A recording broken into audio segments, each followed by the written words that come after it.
And we are back. Hello, everyone. This is when the freaks come out. At night, late night, after hours. This is the MMA After Hour, and it is exclusive on Twitter, themmahour.twitter.com. Appreciate you sticking around. What a great day it has been thus far. Very entertaining show from Tony McGregor, Conor's dad, to Paulie Malignaggi. What amazing insight that was. To Damian Maia, to Yoel Romero, who I will have nightmares about. This new thing that we're doing, my wife and I, is when our kids start to act up a little bit, she has been playing the Phantom of the Opera song, which I'm not trying to say that we're like abusive or anything, but it does kind of get them a little scared. And it's amazing how quickly they run up the stairs to go to bed. The Phantom of the Opera song was working for a long time, but they started to realize that there was no Phantom of the Opera. So what I did was I busted out The Undertaker and I showed them The Undertaker. And now they are very afraid of The Undertaker. And part of me feels a little bad, but we're kind of trying to tell them that The Undertaker is a nice guy unless you upset him and then he comes after. And so I don't even know why I began talking about this, but why did I mention The Undertaker and the Phantom of the Opera? Because the freaks come out at night. Yes, the freaks come out at night. That's right. Thank you very much, New York Rick. So this is parenting 101. We're off to a roaring start on the MMA After Hour. When you become a dad, when? November, you said? October? November, yeah, like right after Thanksgiving, it's looking like. You will be surprised at some of the tricks that you pull out.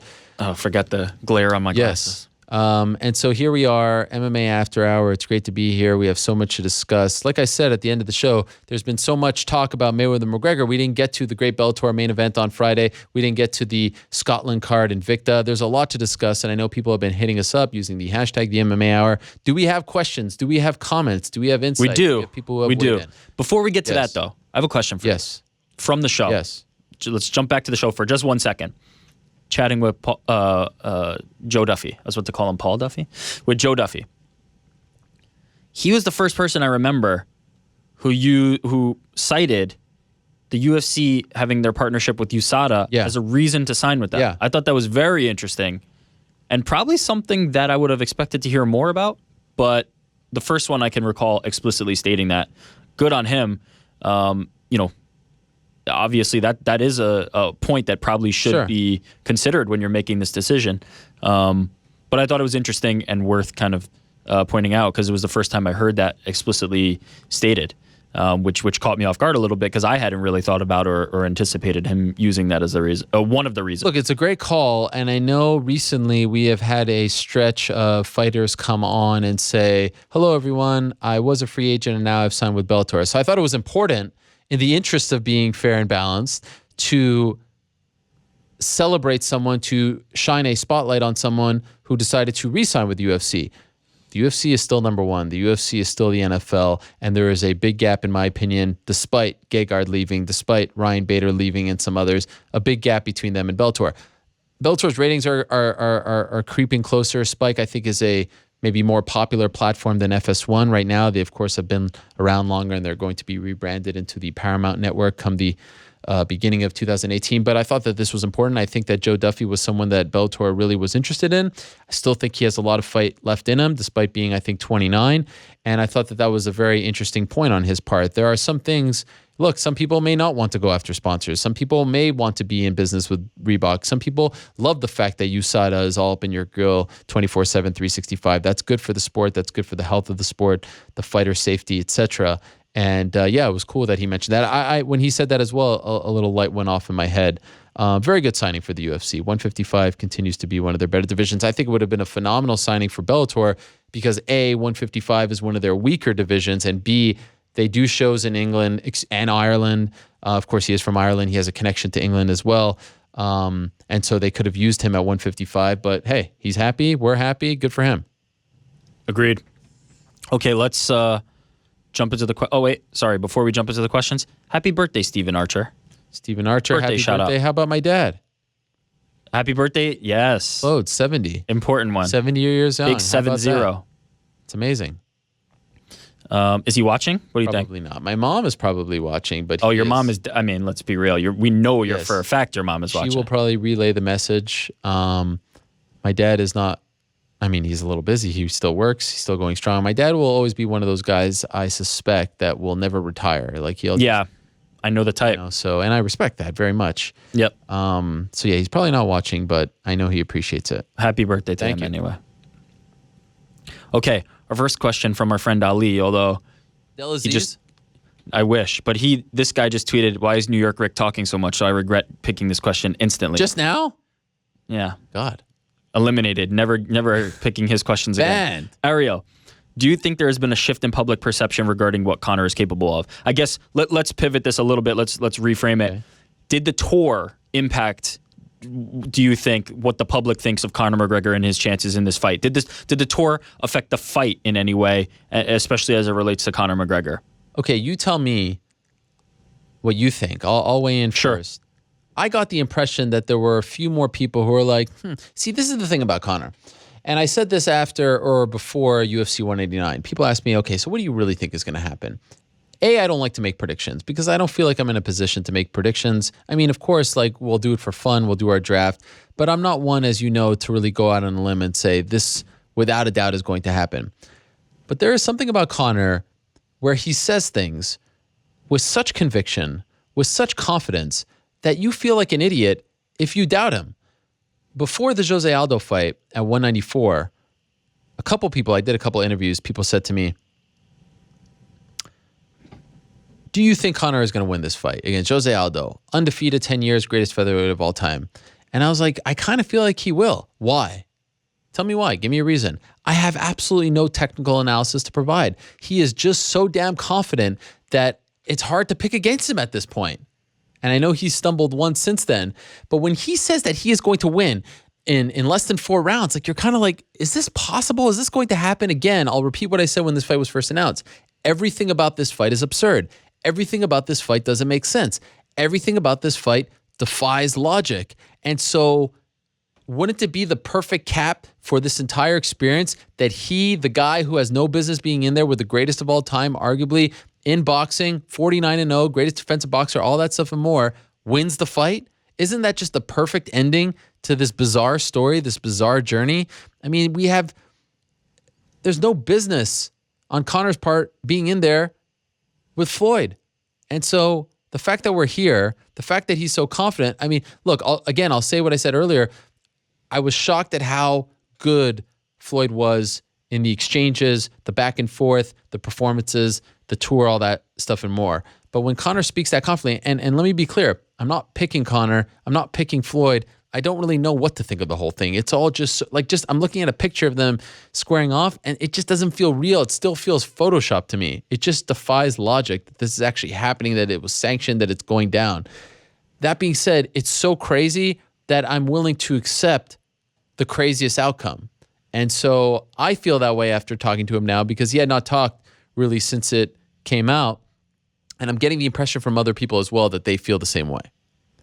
Again, not to say that they're going to go and bet the house on him, but they're not, like, I don't feel, even talking to some boxing guys, like you could tell they're warming up to it. They're warming up to him, the experience, the story, the idea of covering it. I think that was one of the big victories of the past week. It made it all feel a little more real and less of a dream. I agree. I think this is all we're going to get up until the fight. There's going to be, some sparring footage. There's going to be some things that leak out. But ultimately what we're going to get is their mouths. We're going to get them selling. We're going to get them promoting. And Conor McGregor, outside of, in addition to being a fantastic fighter, is a fantastic talker and a fantastic showman and a fantastic promoter. And guess what? Floyd Mayweather is also a fantastic talker, showman, promoter. And not only that, Floyd is good at giving his opponents credit, which is not something you see enough in the fight game. He's good at giving his opponents credit and making it seem like there is a danger. There is a danger that he could be in trouble versus just completely shutting it down. So I think ultimately, as this gets deeper into the promotional stages. This was just one of the very first moments we get from them. As we get closer to fight time, I think there will be a swell that believes that Conor McGregor is going to be able to get it done. They're going to continue to sell it. Can I say something, though, about Floyd selling the opponent, putting him over, all that stuff? There is something to be said for that. But I said a couple of weeks ago, I thought it was very disingenuous. Like, Leonard Ellerbe is doing that, and he's really selling the fact that, Floyd is 40 years young, and he's a little brittle, or maybe I should say 40 years old, and he's had the hand injuries, and he's been gone for 2 years, and the start of camp was a little rough. I see what he's doing. I mean, we all see what he's doing. I thought that one of the cool things about the past week was Floyd dropped that shtick, and I thought it was important for him to drop that shtick. He didn't try to be buddy, but like if he would have done the whole thing like, hey man, I could get caught with the left hand like he was doing when the fight was first announced or in the works, to me it would have been a total disaster. By the time they got up there, toe-to-toe, face-to-face, all kinds of insults, no respect, I'm going to smoke you, and I thought that was the way to go. So maybe a little bit, you'll see a little more respect, and he's trying to pour it on. But once we got up there, I mean, he was treating him like he was inferior. He was treating him like he was on his level. I'm willing to bet. I definitely noticed that as well, but I'm willing to bet you as we get closer, that is a lot more prominent.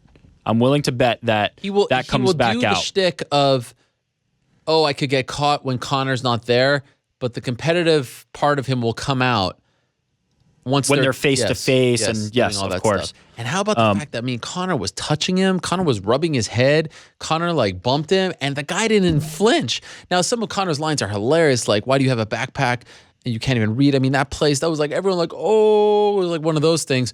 Or like, mate, you're 40 years, there you go, there you see it, right there from our own Esther Lynn. You're 40 years old, enough with the phone, but he would just had an amazing ability to block it all out. Almost to the point that I think that Conor was getting a little frazzled that he couldn't get under his skin. You know what I'm saying? I mean, it was just, the psychology involved was fascinating to watch. I mean, when do you ever see two fighters in a setting like that, just like walking around, like giving a little, spiel about what's to come? It was just so unique on so many levels in front of that many people live, that many people at home. Something I'll never forget. I'm very grateful that I was able to go to at least the first 3 stops. And I really wanted to go to the last one. But again, as I said, logistically, it couldn't work out. By the way, my ranking, Toronto, LA, London, Brooklyn, and that's not the crowd, so don't get offended, just what was said by the fighters. It seemed like the London crowd was phenomenal. I would still put it below Toronto, but I wasn't there to truly experience it, so I can't put it that high. But I mean, that picture, is that one of the greatest photos you've ever seen pertaining to a fight? It's pretty great. God, it's just amazing. All the crowd shot ones where you got the two of them in front of the massive crowds that turned out are just bonkers from each tour stop. Yeah. And Esther, obviously the best, getting them all. Okay. I know there's other stuff to cover, but we're going to go on this. Trust me, I could talk about this for hours. It's the topic. Do you agree that the only thing more shocking than Conor knocking out Floyd would be Floyd knocking out Conor? No, stop that. I mean, Floyd has knockouts. I know he knocked out Victor Ortiz most recently, and that was kind of controversial because Victor looked away. But no, because even a Conor decision would be somewhat shocking. Given the fact, a Conor decision would be the least likely outcome possible. Why is that? And so wouldn't that be more shocking than a Floyd KO? Yes, it would. But what do you mean, why is that? That would mean that Conor McGregor outboxed Floyd Mayweather for 12 rounds. So the question here is, the only thing more shocking than a Conor KO is a Floyd KO. And I would argue that a Conor decision is more shocking than both. I agree with you, but you asked, why is that shocking? It's shocking because that would be the least likely outcome in my opinion. It was more of a rhetorical question. But yeah, I mean, that would be shocking. I think that's on the scale of possibilities. Conor, technically outboxing Floyd for 12 rounds, that would do it. Ultimately, I think Floyd's not going to get a knockout, and Conor knocking him out would be more likely than that. Is your interest in the fight greater or less than after what you saw last week? Didn't see as we. Yeah, but you said you saw on social media. I saw the little clips. I'm trying to help you out here and forget what transpired around 2 hours ago. No, forget. I'm fessing up to what it is. You were still aware that something was going on. Yeah, I was. It was impossible to ignore. Do I think... The question was, do I think Conor has more of a chance? No, are you more interested in the fight? Oh, am I more interested in it? No, I'm not, because I don't think that was for me. I don't think that those set of press conferences were for somebody who's already kind of engaged and like on board. That was for everybody else to be like, pay attention to this. Yeah, but I mean, I'm in the same boat as you, and I was eating it up. The good You're parts. more interested now? Hell yeah. I memean, that was phenomenal viewing. It was phenomenal. I'm the same. I'm not less. I mean, it wasn't like, oh, I can't believe this happened. It's a travesty. But I'm no more interested at all. Just the same. Okay, so maybe the better question is, did you lose interest in the fight? No, not at all. What happened? Not even a little bit. Yeah. I just think that wasn't the thing that was going to get me. What's going to get me is when we get a really great, 24/7 style access. thing. Starts, and all access on Showtime, 28th of July. When we get that, that's the stuff that's going to interest me. Yeah. Looking at that perspective, that deeper glance at it. This was not something that was going to get me one way or the other. I appreciated it from what it was intended to do and the sheer spectacle of it all, but it wasn't going to get me any more or less. But I do think there are fans out there that it did do that for and are more interested. Next question. If Conor gets the upset, does Mayweather use the excuse that it was his age? Can you see that being a narrative? Floyd Mayweather past his prime and discrediting Conor McGregor. I mean, yeah, sure. I think that would be unfortunate, and I do think it's a high possibility. And maybe not. It's not Mayweather that's necessarily putting that out there, but I do think there will be a ton that don't give Conor proper credit if he gets this done. By the way, one of the most underrated or not talked about storylines heading into this, at least as of right now, is Floyd's age. Floyd is 40 years old. He hasn't fought in 2 years. I mean, we're not talking, Randy Couture here, but that is something. That is definitely something. That is definitely one thing that Conor could hang his hat on and say, look, 40 years, I'm 29, just turned 29 on Friday. That's something. I mean, it's a big gap between them, 11 years.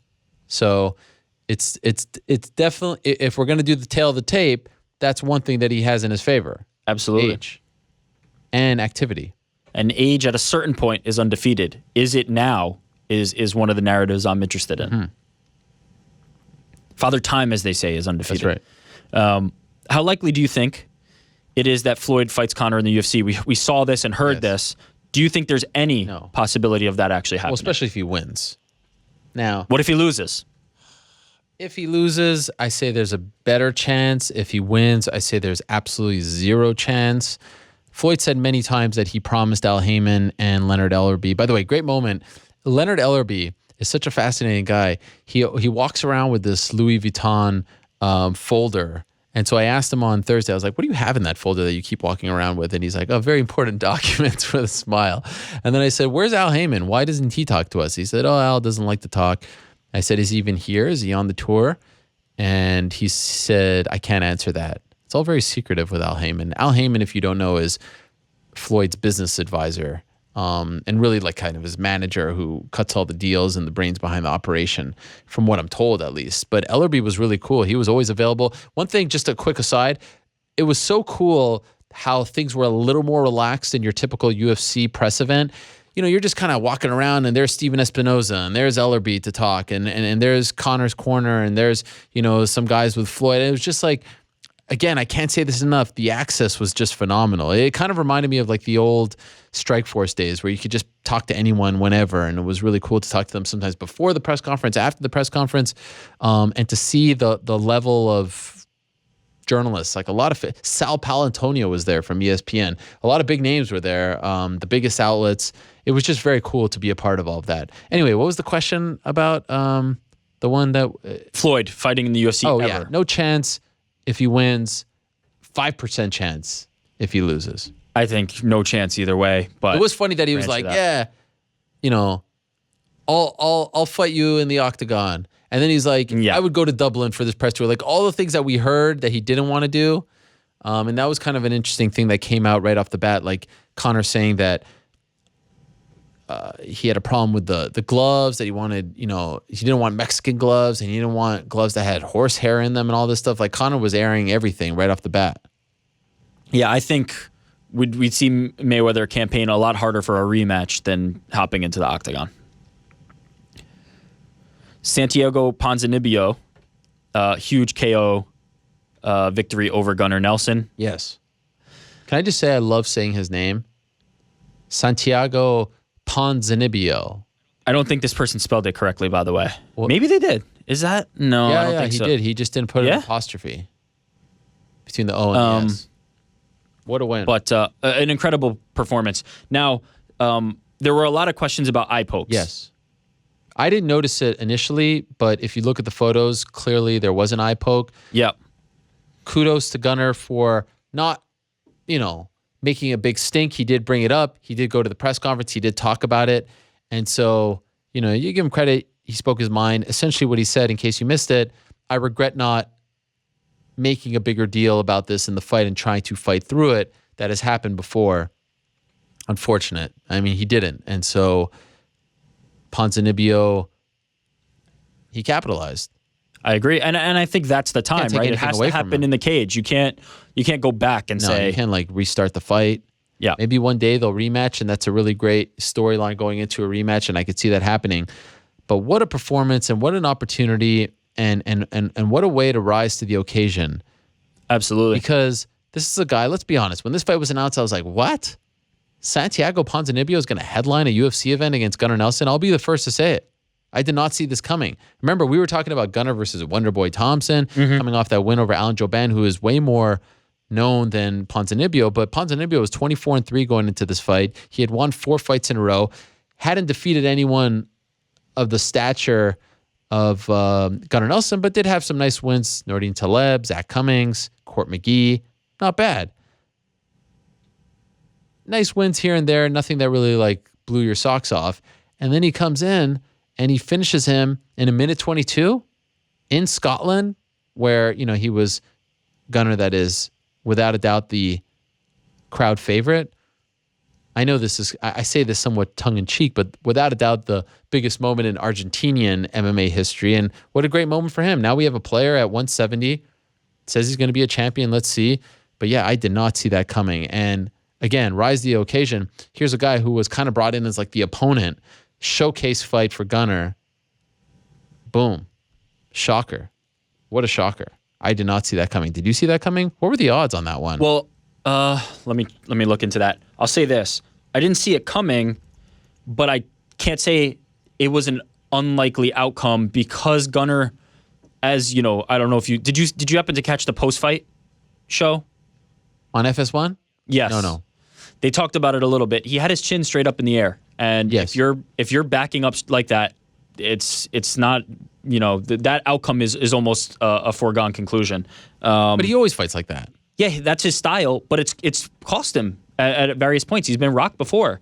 So I don't think it was an outcome that I go, oh wow, I can't believe he knocked him out. Ponzinibbio is very good. But I wouldn't have expected. I'm not about to go out and say this was one that I was telling everybody to throw their money down on. I thought Gunnar would have a little more of a complete game, take him down, and ultimately sub him. But if they were going to stand that long on the feet and his chin was going to be up in the air like that, it doesn't surprise me that he got knocked out. So the odds were relatively close. Gunnar ended at minus 174, Ponzinibbio plus 164. So less than 2-1 that he was going to win. Huh. Wow. A lot closer than I thought. I think it comes down to if Gunnar was going to stand with him for that long, that was a distinct possibility. You can't give him those opportunities. Interesting. Do you think that Gunnar now needs to adapt his style? I do. I do think he has to be a little more aware of that. Look, that's for coaches and better MMA minds than me to diagnose. But I do think he's flirting with this every single time. Yeah. But That's for his team. And look, that's his style. So Sure. he's made it work to this point. So you can't completely throw away his success. But I do think, as I said, you're flirting with that by implementing that style. But credit to him, it looked like he had Ponzinibbio on the ropes early. So it's not like it was, Sure. he was getting completely dismantled. He rocked Ponzinibbio, got a little too overzealous, and got himself out of there. I'll just say this. I have a problem with someone saying like, oh, it's time to reinvent the wheel. I mean, he is pretty darn successful. He has gotten this far. He has beaten some really good fighters. Again, you don't want to put too much stock into the eye poke, but if it did really screw him up, who knows what happens if he doesn't get poked. But this is a guy who already had 16 wins in the UFC. Highly regarded, top 10 fighter, I think he was at the time.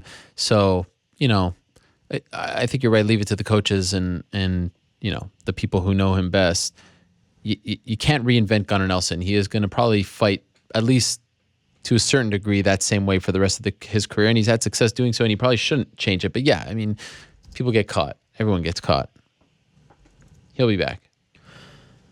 How did you score the fight between Cynthia Calvillo and Joanne Calderwood? Man, I thought Calvillo won the first round. I thought Jojo won the second round. I thought Calvillo probably stole it very end of the third with the takedown. Super close. I thought Jojo was a lot more effective with her striking. But once she got that takedown in the third, I had a feeling the judges would give it to her. So 2-1. I didn't think it was the 30-27. What do you think? I had Calvillo winning the fight. Could have been 30-27. Could have been 29-28. Yeah. It was a great fight. But I was not shocked by that decision. No, not at all. I'm really looking forward to, as I said earlier, Calderwood going back to 125. Yeah. A mainstay there. She's clearly struggling a lot at 115. And Calvillo, what can you say? I mean, this is someone who kind of came out of nowhere and is now 3-0 in the UFC and looking very good. She seized every single opportunity she's been given and is pulling it off with flying colors. Okay. Did UFC, let's address this real quick. We touched on it earlier. Yeah. Did the UFC make the right call with this? Now, you've talked about Justin Gaethje and his team wanted an opportunity to stay in front of the media eye and in front of the public while giving an opportunity to rest. Makes perfect sense. But from a promotional perspective, UFC booking this for fans to weigh in on, does it make sense for these two to be coaching? Yes and no. Yes, Gaethje gets on, buys him time, remains someone in the limelight. No, the fight. Alvarez's next fight should have been Poirier. Coaches should have been Justin Gaethje and Kevin Lee. Kevin Lee, I think, deserves that platform. Fresh blood, new blood, does a great job. He was great in Scotland. That's the fight I would have gone with. And it was discussed. In the end, they went with Alvarez. No disrespect to Alvarez. He's great. This is going to be a great fight, but I wanted to see Alvarez and Poirier settle their differences. Kevin Lee's there. Two up-and-comers, new faces, if you will. That's the fight I would have went as far as the one in December, because it also culminates in the Detroit card, and that's a big fight now in Detroit, Motown Phenom. It's a great way to build for that card, and it also gives them, the platform to build up those two guys. So that's what I would have gone with. Don't disagree with you. Really like that. Think that all makes sense, but hard for me to get mad about getting to ultimately see Justin Gaethje and Absolutely. Alvarez. I mean, it's a big opportunity. It's the former Bellator champ against the World Series of Fighting champ. Yeah. It kind of feels like, don't you want to see the end of the Poirier fight? I do. We could have gotten this at a later point. That's what I'm saying. But it's the type of fight that it's hard. There's fights that you go, I can't believe they made that. Probably not the right time. This one, it's hard to be too upset because this is going to be the payoff.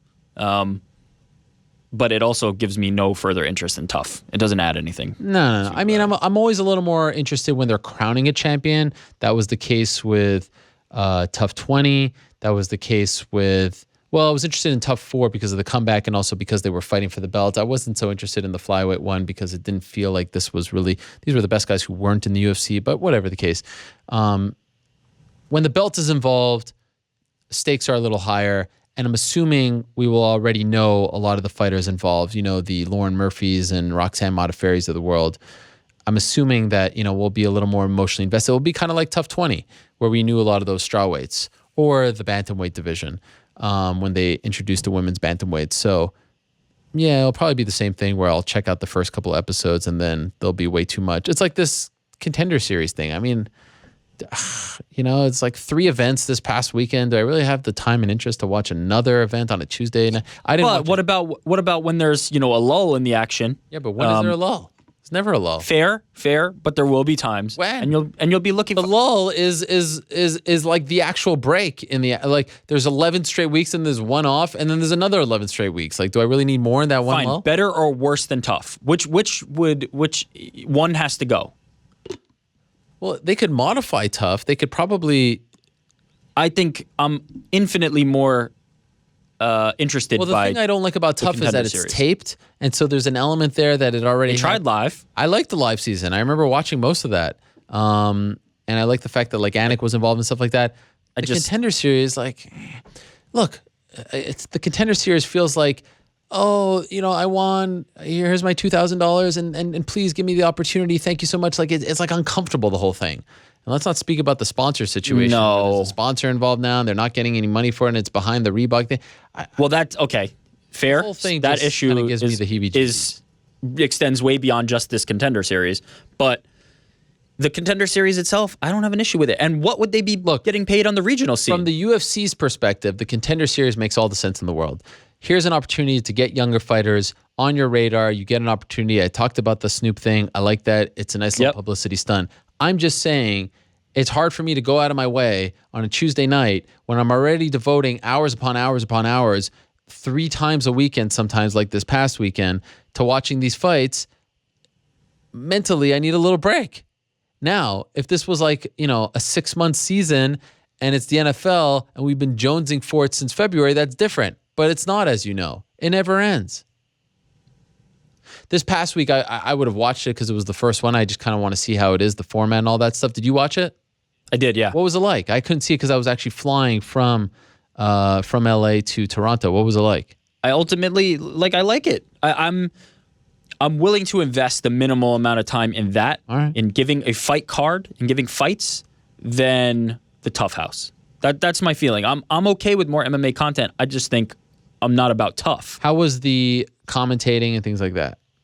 Good. I think it's also nice for that reason right there, is we're getting looks at new teams on commentary, on backstage interviews, on different parts of the production elements. I'm okay with somewhere to be kind of a testing ground, a proving ground, not only for the fighters, but for the other elements. And I'm interested in watching it. Can I say I'll reliably tune in every single week? But can you tell me who's fighting tomorrow? No. So you just kind of sat down. But it's also, it's also not the type of thing that I need to know who's fighting tomorrow.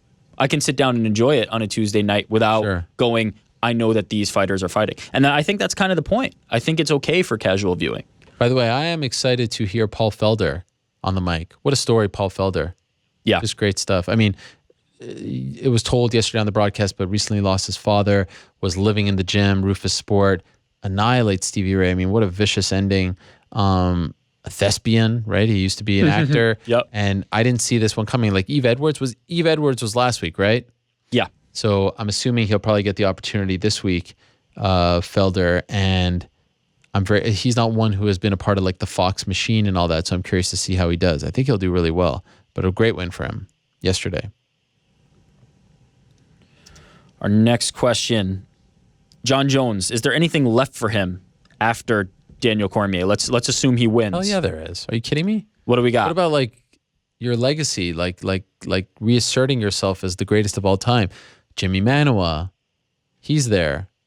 Okay, this question literally actually proposes a move up to heavyweight. Okay, well that was my next thing. Jimmy Manuwa, heavyweight's always been interesting. Him versus Stipe or any of the other. Does Jimmy Manuwa do much for his resume? He needs to just fight again. He needs to like fight, 2-3 times a year and get back on track. He's still in his 20s. He still needs to like be active and fight and make money. He hasn't made. I definitely think there's something to reestablishing yourself at light heavyweight. I'm just not interested in the contenders there. If he takes out Daniel Cormier, I'm not in Manuwa. really. I mean, let's say Volkan Ozdemir comes in and smokes Manuwa. I mean, how do you not get interested in that guy? To fight John Jones? It's a crazy story. Anyway, if it's heavyweight, great. I'm more interested there. If it's Manuwa, but the other X factor is, I wouldn't be surprised if John Jones wins and Rumble Johnson comes back. Ooh. That I have no information whatsoever, no insight, but that's still the fight. I wouldn't be surprised if they knock on his door one more time. You know what I mean? If Rumble wins, there's no reason they were selling to. it backstage. Yeah. One day down the line, they were talking about it. Yeah, so That fight, I would be interested. if DC wins, there's no point in making that fight. He's 2-0. But if John Jones wins, I wouldn't be surprised. But I just want to see John Jones fight. Like, I just want to see if For sure. himself, if he can get back to where he once was, be active, stay out of trouble.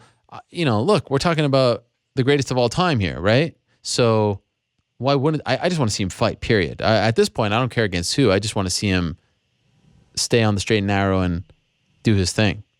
Agreed. There was one time where he was the most active champion in the UFC. He was like fighting, remember, he fought Rampage 135. He then fought 140 against Machida. Then he fought 145 against Rashad. I mean, he was fighting a ton. And then what was it, 152 Vitor? It was supposed to be 151. So yeah, I mean, he was unbelievable. There was a time. I would be interested in seeing him test himself at heavyweight if he can get by Daniel Cormier again. Me too.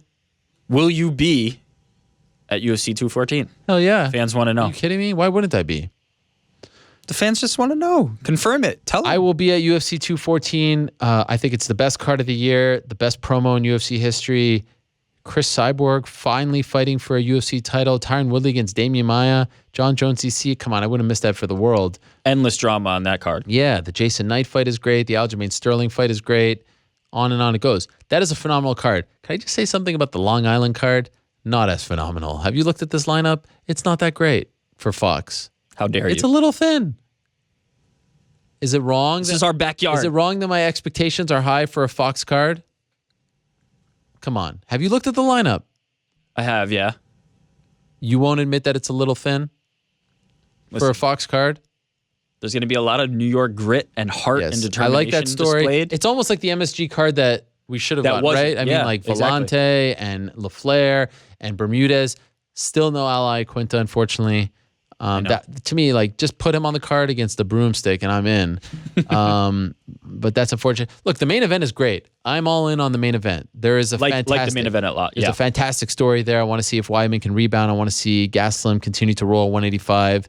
There's definitely something there. Elkins Bermudez is good. Elkins had that phenomenal fight. But I'm just saying, it's an FS1 card. It's not a Fox.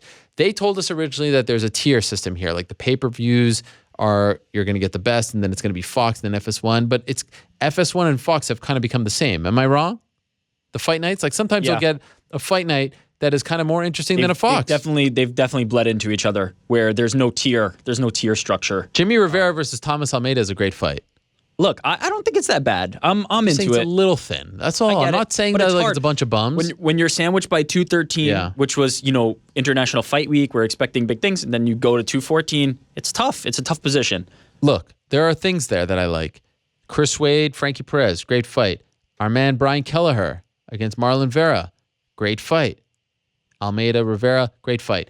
Main event, great fight. Okay, so there's things. I'm just saying it's a little thin, that's all. But there are things that I like. LaFleur, I like Chase Sherman, of course. Lyman Good. New York versus the world, and New York is going to show out. By the way, are you going? That's what I care about.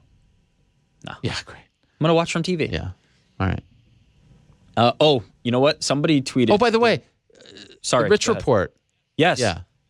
I blew that one. We're on the same page. Gustafson Jones, of course, I want to see that. That's what I want to see. But then maybe after that, my favorite fight of all time. Heavyweight. Really? I think you've said that before. Interesting. Okay. That is my favorite UFC fight of all time. It is. There was a lot of story in that one. Now, I'll say, emotionally, my favorite UFC fight of all time has long been UFC 65, GSP versus Matt Hughes, because I was at a bar in Montreal and everyone exploded when he won. But as far as, the actual fight, I think that's the best UFC fight of all time. Thank you, Rich Report, for making sure we touched on that, because definitely want to see that. Romero versus Rockhold. Well, what do you think? Because okay, how about this? Do we think Romero and Bisping is even possible? Anything is possible when you believe in the soldier of God. Oh, stop. No, it is possible. Look, like I said, Diaz got a title shot off a loss. Misha Tate got a title shot off a loss. Countless people have gotten title shots off the loss.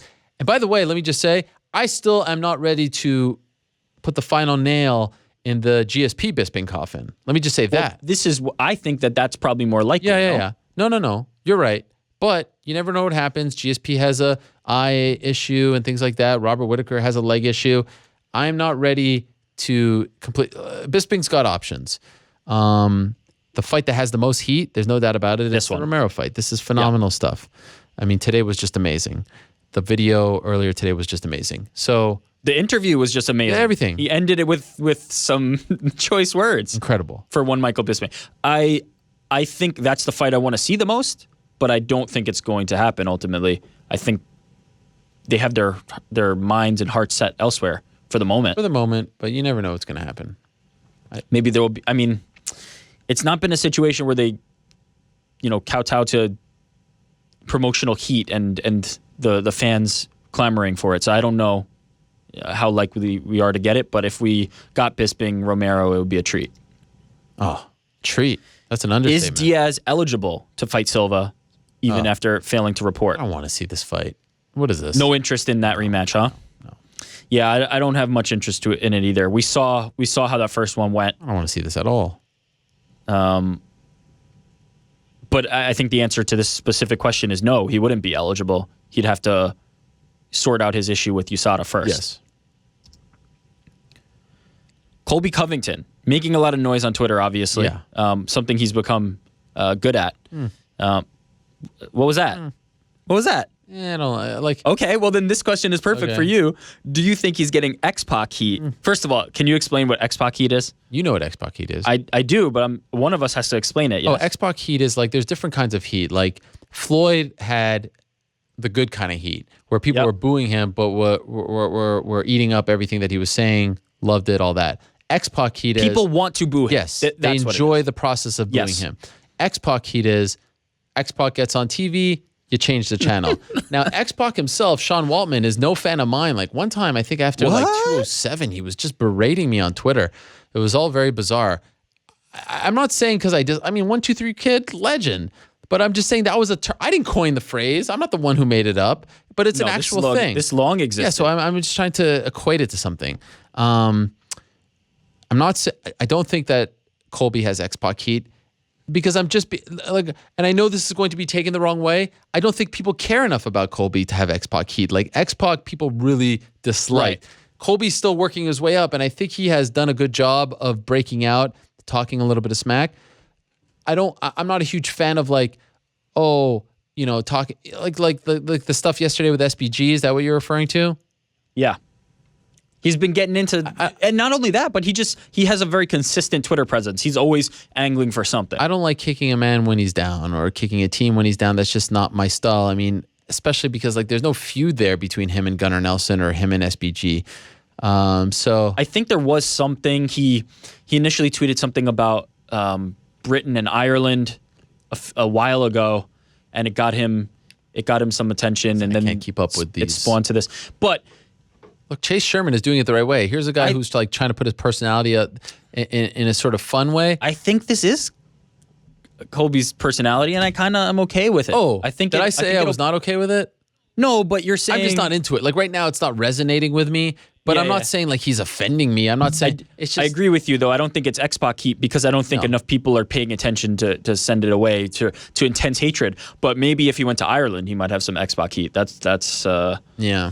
I thought a big miss on his part was he called out Rafael dos Anjos, and I thought he did a really good job of calling him out. Yeah. And then he fights right after RDA wins in Singapore and doesn't call him out. Like here you are on the same card in front of the same people using the same microphone, and you call out the champion. You're not getting a title shot. Like that's the issue I had with Kevin Lee when he won in Brazil earlier this year. He's calling out Khabib. You're not getting Khabib. So I know we all clamor for you to call someone out, but you actually have to you have to have some sort of sense of where you are in the pecking order and not waste the call out. Was it not you moments ago saying that anything can happen, shoot your shot? When did I say that? You were talking about Bisping and Romero. Oh, come on. These guys are in the conversation. Romero wins that fight. He's getting that. I'm all about shoot your shot. Listen, take it. Pull up from 40. I love Brian Kelleher, but if he gets on the mic and calls out Cody Garbrandt, he ain't getting it, and everyone's going to laugh at him. But remember that Bisping Romero started with a call out in the cage, had many What are you talking about? iterations. It started in the call out after he beat Chris Weidman at MSG, and Bisping was saying, "Come on, come on." What I'm saying though is, I'm not arguing that there isn't a better case to be made for that fight to be made. What I am saying is, it started with something. It started with a call out, and then it got that heat. The call out when he was fighting in a number one contender fight. The two of them were on the same page. And they were able to generate interest in it. If somebody else can do the heavy lifting with one of these call-outs, if somebody's willing to be a good partner in making that happen, I don't think it's out of bounds. I don't think if Khabib played back with Kevin Lee, I don't think it's out of the question that could have been something to get the fight if they Why is he playing back? He's about to fight for the belt. Why would he play back? I'm just saying. Look, did he get the Khabib fight? He did not. No, but you got to shoot your shot. No. That's my point. Got to shoot your shot. There's James Vick calling out Donald Cerrone. That's cool. That's shooting your shot. That's a little, above your pay grade, but it's possible. Sometimes crazy fights happen. Remember when Woodley went out for... what's the line? There is a line. There is no set line, but there is a line. You have to recognize the line. You just do. Colby calling out Rafael in his welterweight debut, that is shooting your shot. That is doing a good job. Colby winning against Dong Young Kim in a somewhat uneventful affair and then calling out the champion is a ridiculous shot. Is like Lance Stevenson pulling up, at 75 feet or whatever it was. No, you don't do it. New York's own. Lance, keep pulling. No. Okay, here's our weekly check-in. Carlos Condit, do we know anything? No. People ask this every single week. Maybe it's time to get him on the show. I think people need to hear from Carlos. Okay. But every single week we get this. There's no update. I don't have an update, unfortunately. I thought this one was interesting. Ariel, I'm a college student who's majoring in journalism.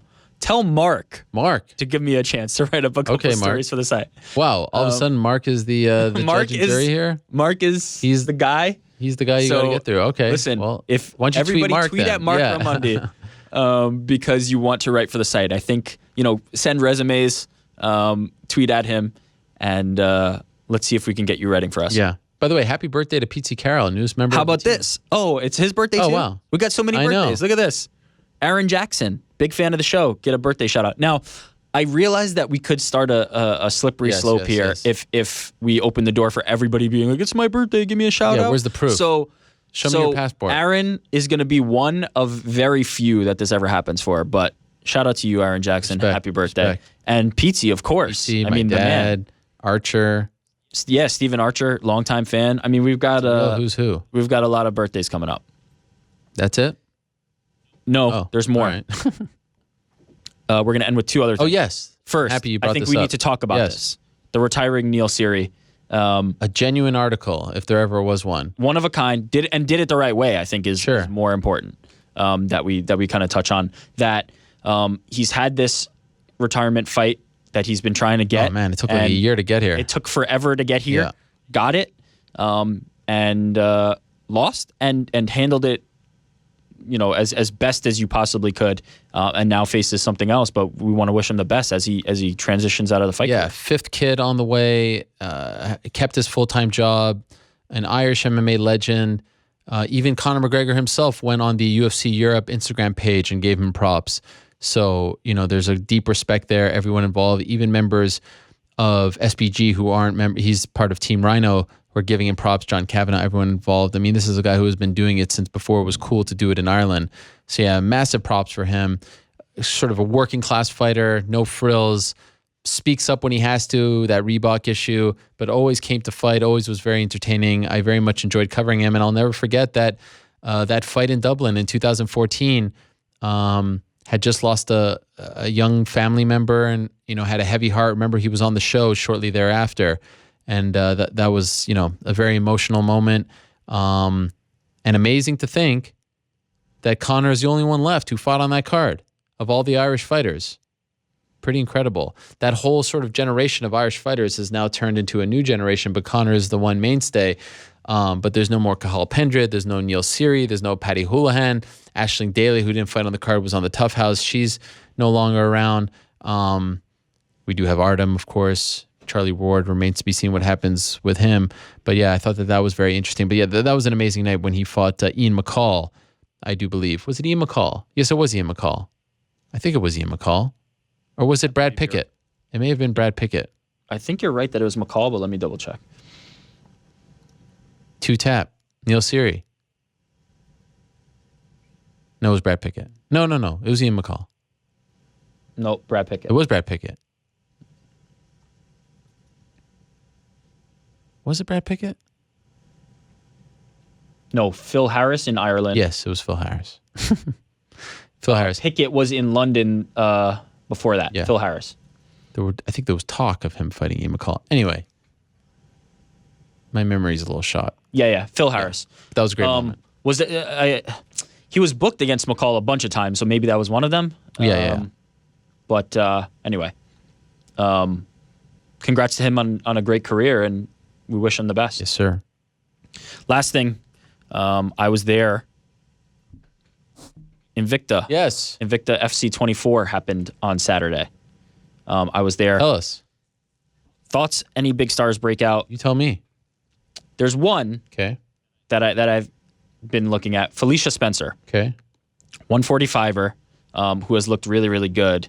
What's her I record? think she deserves some credit. She should be 3-0, but Wikipedia doesn't have it up. So she's not like Cyborg ready. No, well, I mean, in that division, how do you become Cyborg ready? Sure. I mean, there's only so many fights before you're ready for the cream of the crop. But she's really been impressing at 145. I think she's probably one to watch. Suna, David's daughter, training out of Mjolnir in Iceland. Look at you with the lingo. Yeah, she picked up another win. Miranda Maverick kept rolling. Karina Rodriguez, who trains now at the Lobo Gym in Mexico, previously fought Alexa Grasso, now training with that team, picked up a huge TKO. Jinu Fry in a number one, or what could be a number one contender fight with. Was that a number one Ashley contender fight? Cummins. What could have been a number one contender. Who's the fight champion of with that Ashley division again? Cummins. Or there isn't a champion, right? Well, Hamasaki just vacated the belt Right. for 105. So, yeah, it was ultimately it was a fun night of fights. I think the one I'm throwing out there for you, Mark, Yeah. is Felicia Spencer. I think at 145 she could be one to watch. And a great card coming up. When is it? August 31st, Tachi Palace. Yeah. 2 title fights. By the way, you were probably working, but the main event over in Bellator 181, Derek Campos against Brandon Gertz. I was working, yeah. Oh, incredible. Try to find it. Phenomenal. One of the best fights of the year. Their third fight. Those guys are magic together. That was a really good fight. So shout out to them in the world famous WinStar World Casino and Resort in Thackerville, Oklahoma. That was a great fight. It was a good weekend of MMA action. It was. Anything else? Musasi Shlemenko was officially announced. You like that fight for Musasi? I kind of wanted to see him fight for the belt right off the bat. I know they have the fight booked already, but why not? I mean, being completely honest, frank, blunt about it, I really don't care about any of the middleweights that Bellator has to fight Gegard. It's a really shallow division. There's not an interesting matchup that I care about unless, I mean, if we're blowing up some 170 guys, I could be convinced that it's interesting. Maybe if you get Lorenz up to 185 or even Rory, but it just doesn't really do it for me. So Shlemenko, I guess all that's to say Shlemenko's as good as any of them, but I'm not really that interested. I think Musasi's kind of in a class alone in that division. By the way, the Vanilla Gorilla just tweeted us. Might as well mention it because we're on Twitter right now, saying, "Hope you guys enjoyed the interview today. Thanks, Ariel Helwani, for having me." Okay, on the show. let's talk. The beef is squashed, and then put up a GIF of me and him giving sort of like a high five, backwards high five. By the way, there's no chance. Let's wrap on this. Yeah. How do you ultimately feel about No. his proclivities for the gift making and all that? So I believe the gifts, but there is some help involved. Like that tournament that he's doing. I don't know if you've seen this, like the VG fantasy tournament. Like I did see, yeah. When I asked him that, it was clear he had nothing to do with it. But I will say this: I do believe that he does at least some of the gifts. I agree. It also sounds like he makes those little Photoshops too, right? He named the program that he Is that a used. real Now, thing? I don't know that program, Okay. and I'm not a gift maker myself. But I think I believe that Chase is the brains behind the operation, and good for him. Awesome. I think we solved that one. We did. I'm happy we were able to bring him here and actually figure it out. It's a beautiful thing. And I appreciate him coming by. A couple more things. He owes us a door, though. Yeah. MVP David, was he like harassing you guys back there? Yeah, he was. Yeah, he doesn't seem like that type. He was relentless. He wouldn't let us sit for even just a minute. Scott Coker was on the show, said MVP might box. It was announced he has signed with... Right, he signed with David Haye, right? Yeah. Fabricio Verdum is appealing his loss to Overeem. No. That is going nowhere very fast, unfortunately for him. So Max Holloway, Frankie Edgar is not done just yet, but October, November is when they are either that card in early October in Vegas or MSG. And then Cody, TJ, same thing. And then Ferguson, Khabib, same thing. Like those 3 fights are kind of in the October, November range. Also, Combate reported, I haven't been able to really check in on it, but they reported that the Nunes-Shevchenko fight has been rebooked for September 9th in Edmonton. Frank Mir released, I'm not sure if I mentioned that last week. Yeah, we featured that last week. All right, so maybe we shall talk to him. And I want to give a shout out to everyone who is interested. Tomorrow on HBO, on Real Sports, there is a segment. If you've never seen Real Sports, kind of like a Dateline, like a magazine show that features sport. I mean, to me, it's the gold standard as far as sports journalism is concerned. They do a story on Ramzan Kadyrov, who is the head of Chechnya and a very controversial figure in the world. Some will call him a dictator, who is a very avid MMA fan and has his own fight promotion and has sponsored fighters.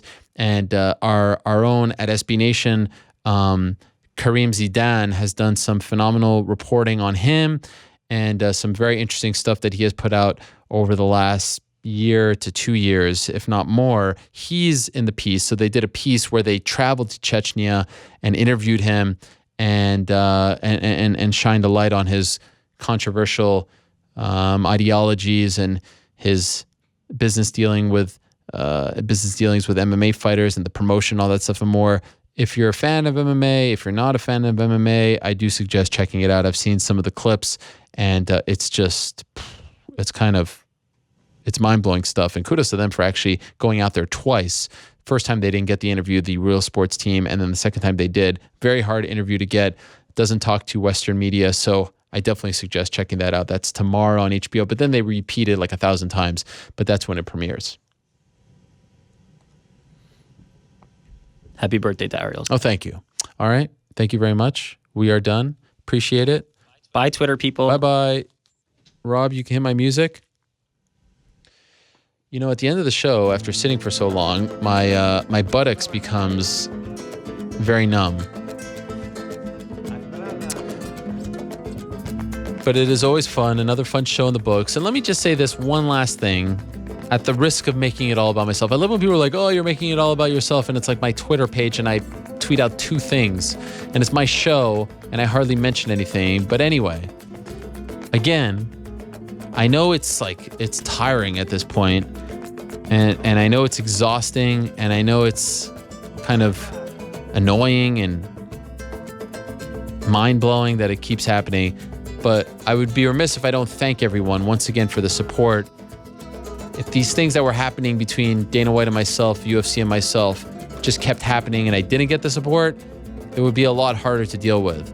And so for everyone who texted me, tweeted me, called me, sent me a message, email, I sincerely thank you. And you have no idea how much it means to me to have you on my side and to get your words of support and advice. It really means a lot. So thank you very much for that. It was an interesting week. Overall, it was a very good week for me, despite what happened. Still hopeful that good things will come, and we'll continue to do the job, continue fighting, continue covering the sport for all of you. That's what I love to do. I want to thank everyone who stopped by today. Thank you very much to Tony McGregor. Thank you very much to Palma Anaji, Damian Maya, Chase Sherman, Yoel Romero, Joe Duffy, Demetrius Johnson, and thank you very much to all of you. Back next week, same time, place, and peace. Somebody.